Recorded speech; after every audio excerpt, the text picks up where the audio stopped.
Para começar, muita notícia, muita informação nesta edição de terça-feira. Inclusive tem uma notícia, um destaque, estampa as capas dos principais portais de notícias, porque o presidente Lula disse durante sua live semanal que discutiu a possibilidade de normalizar a situação na Venezuela em uma reunião com a vice-presidente do país, Delcy Rodrigues, e com o líder da oposição, Gerardo Blait. Os presidentes da França, Emmanuel Macron, da Colômbia, Gustavo Petro, e da Argentina, Alberto Fernandes, também participaram do encontro. Além de impedir que uma das principais líderes da oposição concorra ao cargo, o governo de Nicolás Maduro também proibiu que observadores da União Europeia acompanhem o processo eleitoral no país. Nessa reunião, Lula também discutiu a possibilidade de um acordo para a realização das eleições de 2024 na Venezuela. Depois de ouvir os dois lados, o presidente falou sobre a importância da Venezuela ter um processo eleitoral reconhecido por todas as partes e afirmou que só os venezuelanos podem resolver o problema do país. Vamos começar o nosso giro de opinião. Vamos a Brasília, capital federal. Com a gente, José Maria Trindade. Zé, seja muito bem-vindo. Uma ótima noite a você. Queria naturalmente pedir, para começar o programa, a sua análise e a sua avaliação acerca desse encontro, essa reunião com várias lideranças, presença do presidente Lula e essa ideia desses países discutirem a possibilidade de normalizar a situação da Venezuela. Como você avalia essa movimentação dos países, hein, Zé?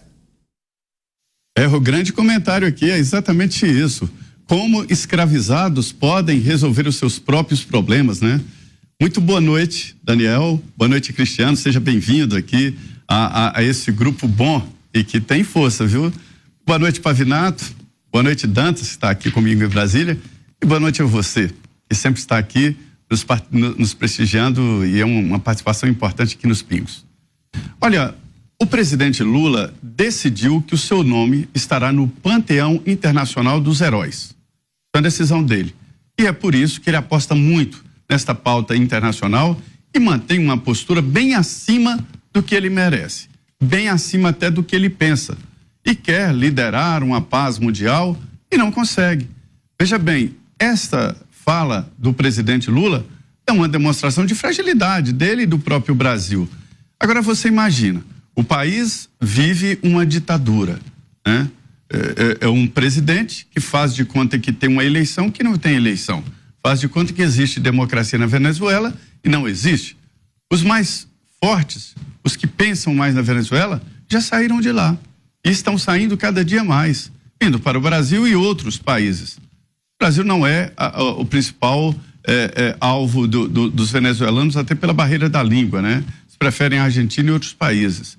Como esses venezuelanos podem liderar um movimento contra Maduro, que está fortificado por milícias internacionais, está sendo financiado por outros países e está no poder? Como os venezuelanos podem resolver os seus próprios problemas? O que é preciso é fazer um cerco internacional. Tudo bem que a Venezuela tem a sua autonomia, a Constituição brasileira fala, inclusive, em respeitar a autodeterminação dos povos, isso é bem explícito na Constituição, mas uma coisa é isso, uma outra coisa é tratar o Maduro aqui em Brasília a pão de ló, ou seja, como se fosse uma visita VIP, e falar bem dele. E agora vem com essa de que está torcendo, todo mundo torce, mas ele é o presidente da República Federativa do Brasil, poderia fazer muito mais, inclusive politicamente, e não está fazendo. Nenhum ditador volta à democracia porque acordou e cismou. Hoje eu vou fazer a democracia e acabar com minha ditadura. Isso não existe. Isso é uma falácia. O que acontece é o seguinte, a Venezuela precisa, o povo venezuelano precisa de uma ajuda externa, sim, para voltar à normalidade. E o Brasil tem se negado a contribuir com isso. E isso está pregando contra esta autodeterminação de Lula de se transformar no herói internacional. Chegou o momento de chamarmos Cristiano Beraldo também com a gente, a quem agradecemos demais pela participação. Beraldo, seja muito bem-vindo mais uma vez aqui ao programa Os Pingos nos Is, você que já fez várias participações aqui com a gente. Queria também pedir sua análise e avaliação sobre essa reunião, esse encontro de várias lideranças mundiais, com a participação do presidente brasileiro, a possibilidade de normalizar a situação na Venezuela, especialmente no que tange o processo eleitoral. Será que Lula, nesse encontro, repetiu aquela frase dita em uma live de que a democracia é relativa? Na verdade, é uma entrevista que foi concedida a jornalistas do sul do país. Bem-vindo. Obrigado, Caniato. Boa noite, Zé Maria, Dantas, Pavinato, todos que nos assistem e nos ouvem. Olha, quando o Lula ganhou a eleição, a gente sempre precisa lembrar aquela história do Brasil voltou, né? Lula, então, seria responsável por reinserir o Brasil no cenário internacional. E, imbuído dessa bandeira, Lula e Janja estão circulando o mundo, fizeram várias viagens aos custos das dezenas de milhões de reais para, em tese, aproximar o Brasil de países que supostamente se afastaram do Brasil nos últimos anos.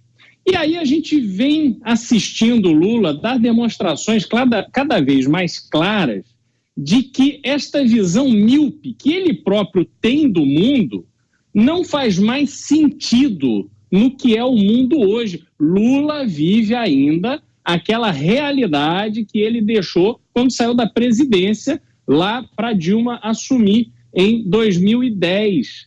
A gente vê numa expressão como essa, dizendo que o povo venezuelano tem que resolver seus problemas, uma situação, uma afirmação, um comportamento que desperta talvez até uma risada interna das pessoas que estão assistindo aquilo, porque não faz absolutamente o menor sentido. Como disse o Zé Maria, ora, o povo venezuelano vem fugindo da Venezuela, tendo em vista a situação absurda que se criou no país desde que Hugo Chávez tomou o poder. Este sim deu um golpe, tomou o poder, implantou uma ditadura, passou o bastão para Maduro, que até hoje está lá perseguindo os seus opositores.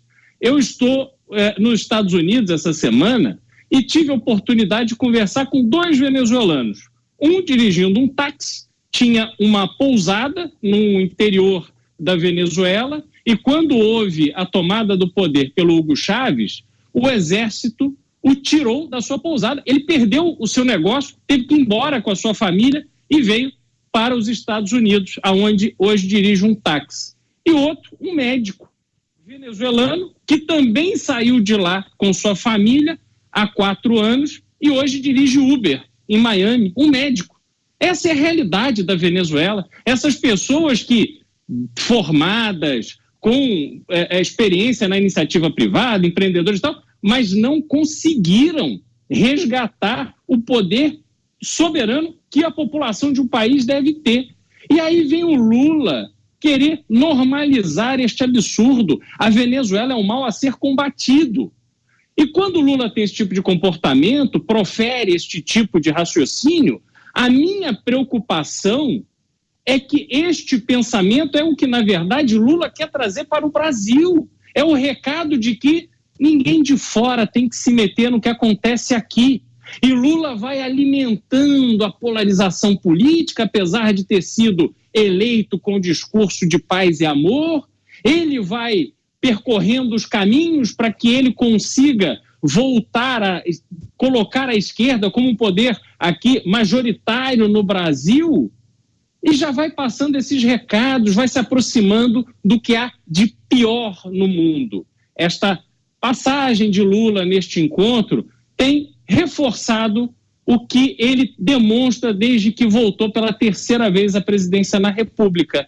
Lula está vivendo num mundo que só pertence a ele e a Janja, e isso deve nos preocupar e muito. Reunião de lideranças mundiais em pauta o processo eleitoral da Venezuela. Vamos a Brasília, capital federal. Cláudio Dantas com a gente. Dantas, seja muito bem-vindo, uma ótima noite a você. Informações de bastidores, como o Zé chegou a adiantar, indicam que Lula, nessa reunião, nesse encontro com as lideranças mundiais, alguns presidentes, defendeu que os problemas da Venezuela sejam resolvidos pelos venezuelanos. Se eles forem capitaneados por Nicolás Maduro, ficará difícil, hein, Dantas? Boa noite, Daniel. Boa noite, Beraldo. Bem-vindo de volta. Boa noite, Pavi. Boa noite, Zé Maria e toda a nossa audiência. Olha, essa frase do Lula, ela precisa ser colocada dentro de um contexto. Que contexto que é? O contexto de uma reunião que teve como propósito debater a situação política na Venezuela. Por mais que Lula tente negar a si mesmo e aos seus eleitores ou aos brasileiros menos informados de que na Venezuela existe uma ditadura, o resto do mundo sabe que é lá que existe uma ditadura. Então, não adianta o Lula tentar enganar, tentar relativizar. Por quê? Porque a realidade, ela se faz presente. E aí o Macron, estava lá o presidente colombiano também, quando eles colocam esse tema na mesa, fica muito difícil do Lula negar a eles essa visão sua particular. Ele é obrigado a enfrentar o tema, ele é obrigado a debater o tema. E por mais que ele diga, o problema dos venezuelanos eles precisam resolver, na verdade ele está tentando sair pela tangente e não assumir a responsabilidade que qualquer liderança internacional tem. Ou então não se estaria discutindo o problema da Venezuela. Ou então não teríamos nem a ONU, porque organismos multilaterais servem justamente para melhorar a governança global. Existe uma lógica por trás desses organismos, aqueles que fazem o acompanhamento das políticas públicas, aqueles que fazem o acompanhamento das políticas econômicas, como o FMI, aqueles que fazem o acompanhamento do respeito aos direitos fundamentais. Direitos fundamentais que lá na Venezuela são absolutamente ignorados. Na verdade, eles são pisoteados. Entidades que fazem esse monitoramento de forma corrente, aliás, historicamente, e que se colocam dentro de uma visão progressista do mundo, como a Human Rights Watch, hoje está proibida de verificar a situação dos presos nos presídios venezuelanos. Só na gestão do Maduro, 15 mil pessoas foram presas sem motivo aparente, sem crime, sem ter cometido crime. Na verdade, são presos políticos. Quase 900 já foram condenados em tribunais militares, condenações sumárias. Outros tantos foram mortos. 7,5 milhões deixaram o país. Negar essa realidade é ser muito até ingênuo ou agredir a inteligência alheia. É isso que o Lula faz. Mas nesse caso, eu achei ótimo, porque ele foi colocado dentro de um sistema, dentro de uma conversa, né? Já é a segunda conversa desse tipo, para que se restabeleçam as condições mínimas de participação da oposição nas eleições lá na Venezuela, e foi obrigado a lidar com a realidade. A realidade não tem jeito, ela se impõe, não dá para brigar com os fatos. Então o Lula tem de calar e tem de aceitar. Há uma preocupação grande com as liberdades políticas na Venezuela, a possibilidade de que as próximas eleições sejam tão fajutas como as últimas.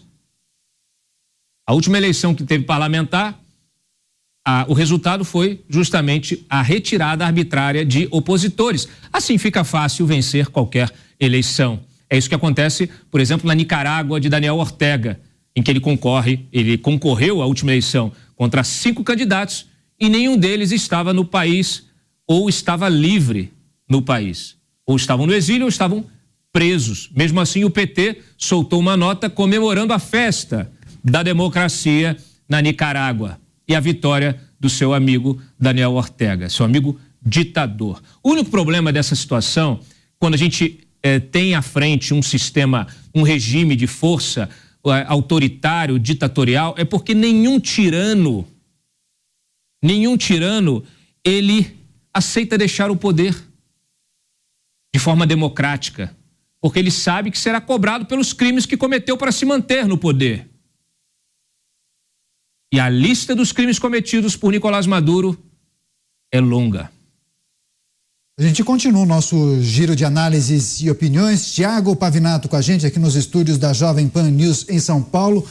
Pavio, ótima noite a você. Vê alguma chance de prosperar um acordo entre esses países que participaram desse debate, dessa reunião, com o presidente Lula e com a Venezuela, de avançar para chegar a um modelo, um processo eleitoral justo para todas as partes, em troca da suspensão das muitas sanções que foram impostas ao governo da ditadura de Maduro? Olha, eu acho que não precisa nem de tanto, não precisa nem o Maduro se comprometer com deixar com que observadores europeus assistam e acompanhem o processo eleitoral do ano que vem. Boa noite, Caniato.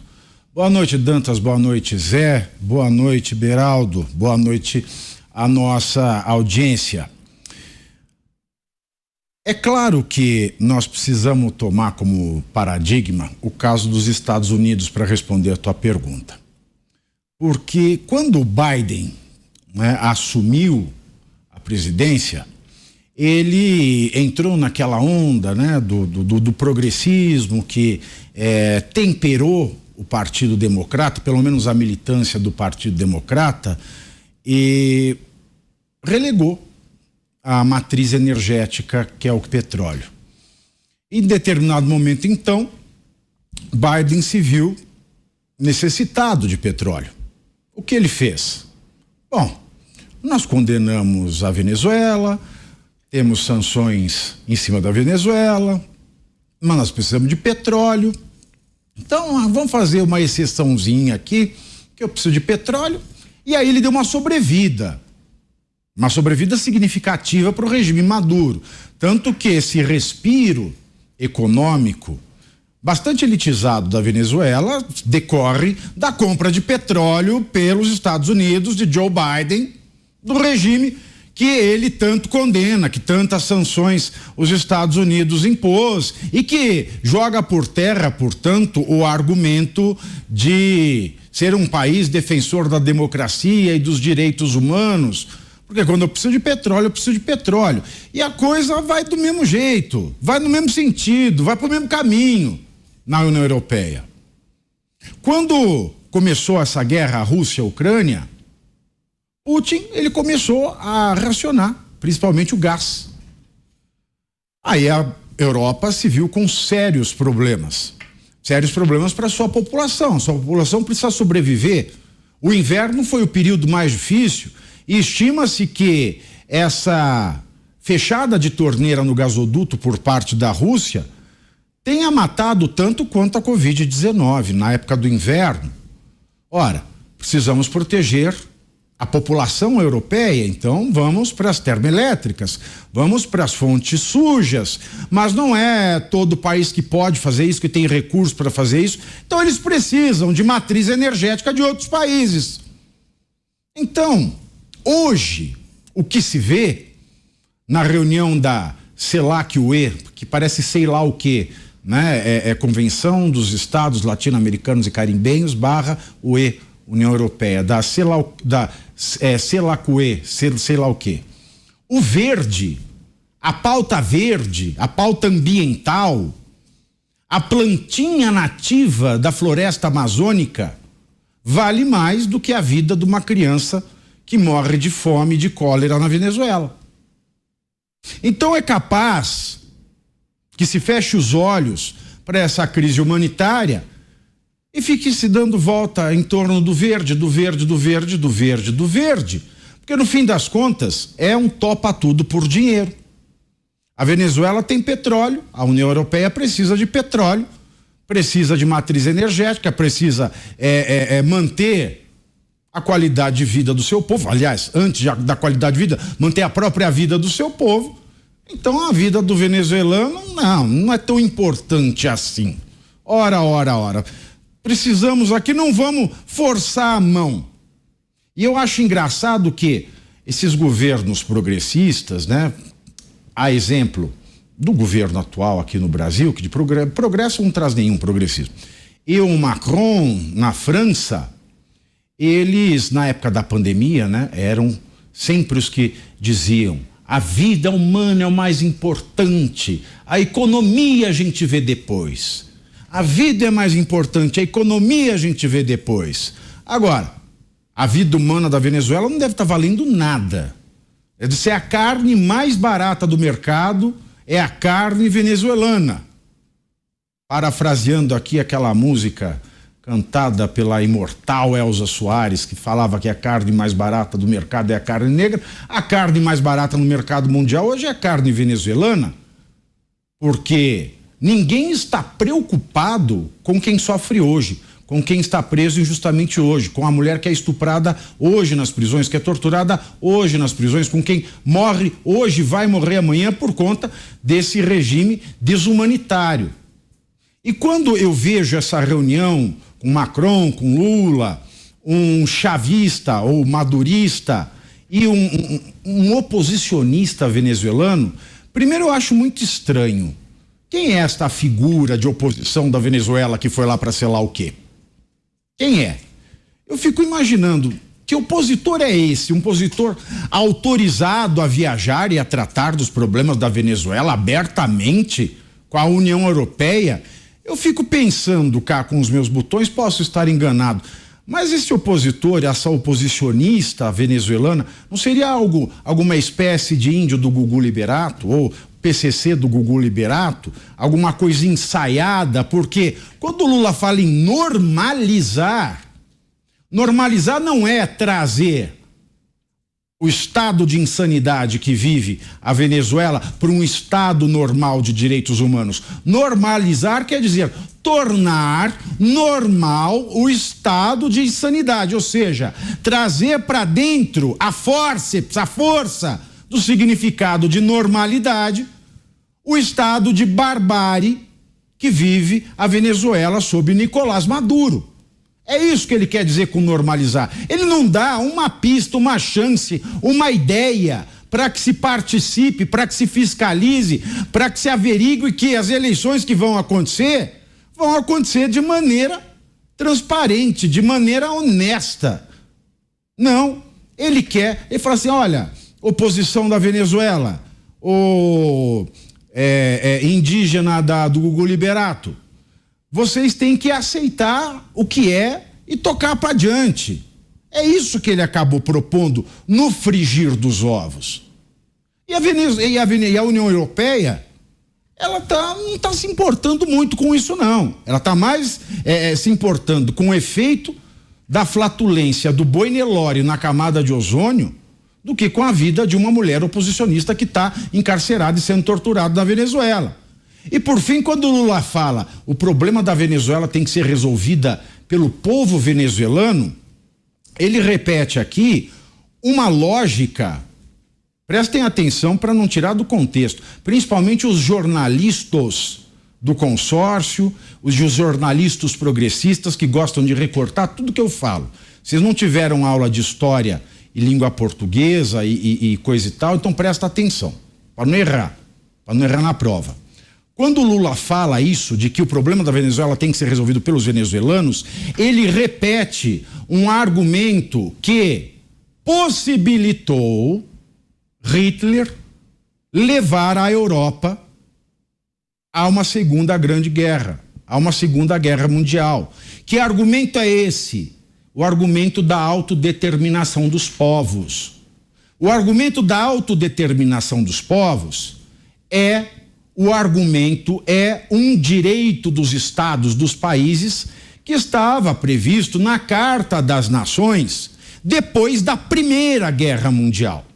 Ou seja, cada povo, quer dizer, cada nação se autodetermina e ninguém tem nada a ver com isso. E como essa autodeterminação dos povos era a regra que regia a comunidade internacional no pós-Primeira Guerra, quando Hitler começou a fazer a reorganização da sua casa, muita gente recorria ao argumento da autodeterminação dos povos para que não houvesse uma intervenção na Alemanha. E deu no que deu, não preciso dizer mais nada. O fato é que esse argumento da autodeterminação dos povos, que estava lá na Liga das Nações, ele caiu por terra depois da Segunda Guerra Mundial. Óbvio. No lugar da autodeterminação dos povos, passou a valer o princípio da autodeterminação da pessoa humana, conforme inscrito na Declaração Universal dos Direitos Humanos da ONU, de 1948. Qual é a diferença de autodeterminação da pessoa para autodeterminação dos povos? Isso quer dizer que um povo, como uma nação, como uma maioria, não pode infringir o direito à liberdade da minoria, o direito à liberdade de um só indivíduo porque pensa diferente. A autodeterminação da pessoa coloca o indivíduo acima da massa. E a autodeterminação do povo, a massa acima do indivíduo. E é claro que uma massa em cima do indivíduo esmaga o indivíduo. Mas essa é a beleza da nova ordem mundial a partir da autodeterminação da pessoa. E é isso que Lula se esquece. Desde 1948 vale a autodeterminação da pessoa. É o indivíduo com suas ideias, com sua liberdade, mais valioso do que uma massa. Mas é claro que ele, seletivamente, ou porque realmente não estudou, vai se socorrer do princípio da autodeterminação dos povos para dizer esta barbaridade que é o problema da Venezuela se resolve pelo venezuelano. Agora, como é que o venezuelano vai resolver um problema se ele está com uma arma na cabeça? Pois é, assunto que repercute muito, várias pessoas inclusive fazendo comentários e perguntas aqui no nosso chat. Daqui a pouco eu vou ler alguns comentários para os nossos comentaristas e analistas. Vamos voltar a Brasília. Dantas, faz sentido para você? É uma boa sugestão desses países que participaram dessa reunião com Lula optar por esse modelo, o fim das sanções para o regime de Nicolás Maduro, caso os venezuelanos aceitem esse monitoramento internacional das eleições? Muito pouco. Na verdade, é um problema um pouquinho mais complexo, né? Acho que o Pavinato fez uma ressalva importante. O que o Macron quer com esse acordo, né? Vamos dizer assim, essa promessa de eleições limpas na verdade, ficar limpinho internacionalmente para poder negociar, para poder comercializar, para poder importar petróleo da Venezuela. O que eles querem é poder negociar com um país que esteja, vamos dizer assim, com a ficha limpa, fora do SPC e do Serasa. Não é possível, porque, primeiro que a Venezuela ela está sob uma série de embargos.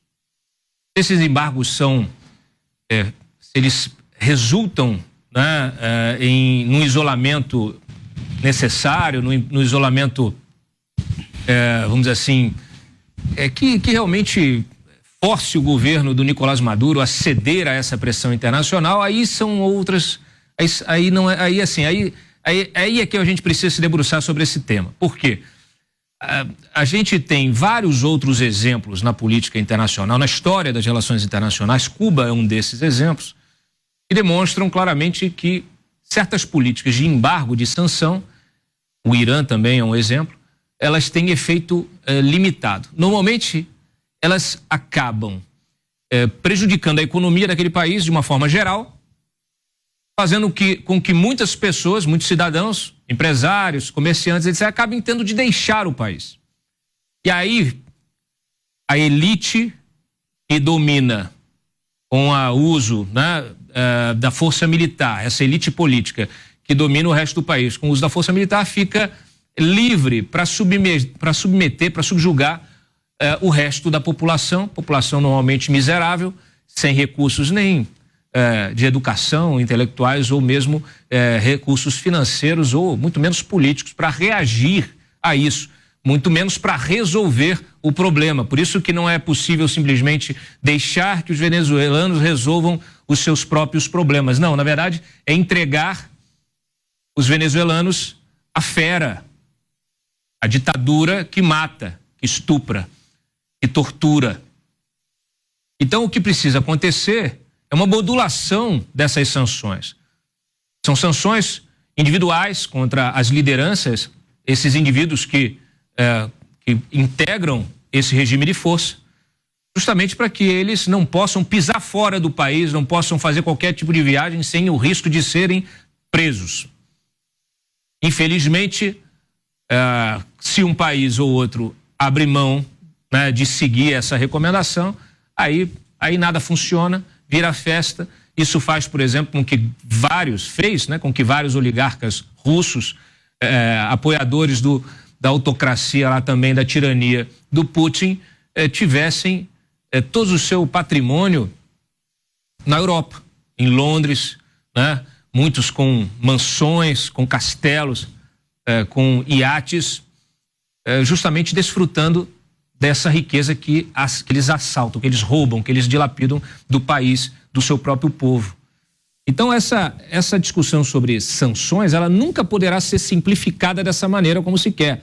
Suspende as sanções se tivermos eleições limpas, até porque, eu já comentei aqui, eleições também não são sinônimo de democracia plena. Você pode ter uma democracia eleitoral, aquela em que justamente você tem eleições que são simplesmente utilizadas para a manutenção do poder do regime de força, mas ele faz aí disfarçado de democracia através de eleições. Isso acontece em diversos países no mundo. A democracia eleitoral, ela não significa automaticamente uma democracia plena. Então, assim, é aquela velha história. Quem são os interlocutores? Quais são os interesses que estão postos na mesa? São legítimos? O Lula, por exemplo, não é um interlocutor legítimo para esse tipo de negociação, porque ele tem lado nessa briga, ele já deixou claro o lado dele. Como também não tem na conversa lá do Putin, na guerra do Putin, né, contra a Ucrânia, em que ele já também escolheu um lado. Ele sempre escolhe um lado. A gente lembrou, tá ali, o presidente colombiano, que foi guerrilheiro, por exemplo, né? Hoje está lá, foi eleito democraticamente na Colômbia, e toda vez que ele tenta estender um pouquinho o seu poder, ele é tolhido pelas demais instituições. Isso é importantíssimo. Por isso que a gente não pode deixar, por isso que aqui no Brasil as instituições, o parlamento, né, o judiciário, o legislativo, eles precisam estar ativos, precisam agir com autonomia, com independência, justamente para evitar que um projeto de poder seja implementado, beneficiando um grupo, né? Então, eu lembro até, e o Petro, né, que está participando dessa mesa de diálogo, eu lembro que a Colômbia, essas conversas, essas mesas de diálogo, muitas vezes elas também são utilizadas para ludibriar a oposição e ludibriar a opinião pública, nacional, interna e a internacional. Na Colômbia mesmo, durante um bom tempo, tivemos mesas de paz das Farc com o governo que serviram apenas para as Farc fortalecer o seu poderio, aumentar o seu contingente de criminosos, se aparelhar e cercar a capital. Quando foi, inclusive, fez vários ataques e deixou as Forças Armadas colombianas numa situação bastante crítica. Então, há várias questões envolvendo essa conversa que precisam ser levadas em conta e, de fato, não dá para resolver de forma simples um problema com esse grau de complexidade.